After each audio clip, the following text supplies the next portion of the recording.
Hello everyone, if you're getting this error on your computer, cannot open the file because the file path is more than 259 or 260 characters, try shortening the path of file name, then you have come to the right place because in this video I'm going to show you how easy it is to fix that annoying error on your computer easily.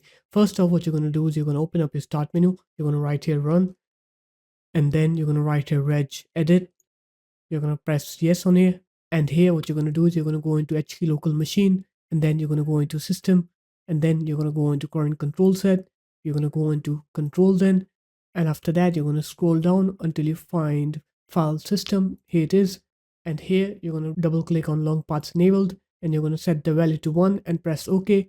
If you don't have this file created, what you're going to do is you're going to right click on here, click new, go into debug 32-bit value, make sure to name it long paths enabled, and after that you're going to open it, and then you're going to set it to 1, and after that you're going to go ahead and restart your computer.